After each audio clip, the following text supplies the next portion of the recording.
It's Tuesday afternoon and the major U.S. stock averages are treading water. Ahead of this week's event risk, we're seeing sideways trading for most of the major averages. But here to weigh in on what we've been seeing so far this week is Tim Anderson of TJM Investments. Tim, Happy New Year and thanks for joining me. Happy New Year to you.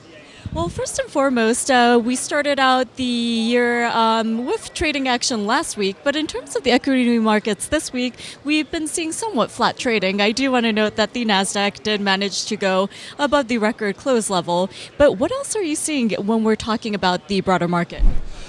Well, the financials and some of the stocks that had really big moves right after the election are taking a little bit of a pause. Even Goldman Sachs, which has had a meteoric rise, a little bit of a pullback today. It was maybe caught a downgrade on price.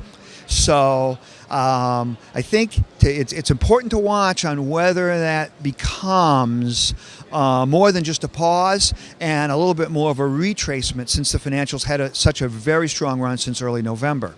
Now, clearly technology, which the first couple weeks after the election didn't act that well, has been acting very well in the last couple of weeks. So we're actually having some very healthy rotation.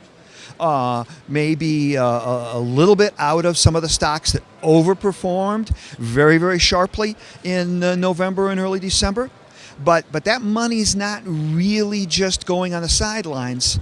It's going into a constant search for what industries and what companies portfolio managers feel might be the largest beneficiaries of the Trump economic policies.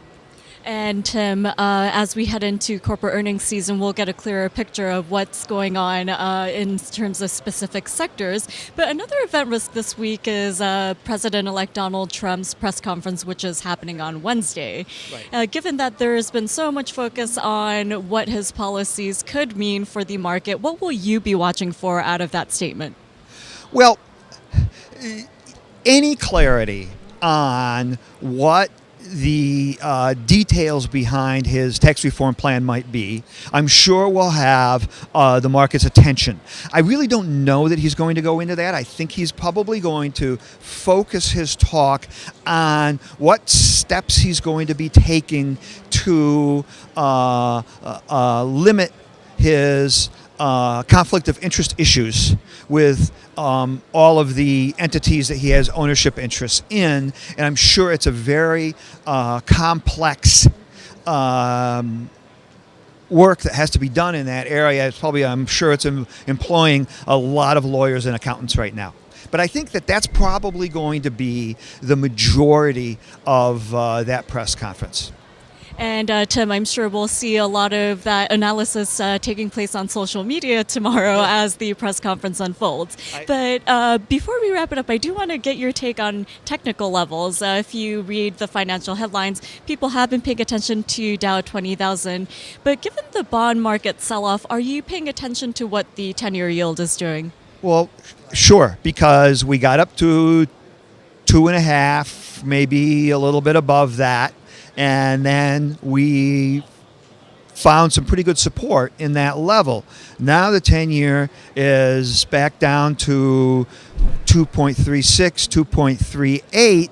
It will be interesting to see, are we going to test, 2.25? There's a little bit of money maybe going back into bonds. People haven't had a chance to buy a 2.4% yield for maybe close to 18 at all. So to watch this bond trade with the stock trade and to see how tightly it might be correlated is going to be, I think, a key indicator maybe for the next, certainly for the first few weeks of the Trump administration. Okay, Tim. Well, as we head closer to the inauguration, perhaps we'll talk ahead of that. And thank you so much for giving me all your insight and analysis into the market. Oh, you're very welcome.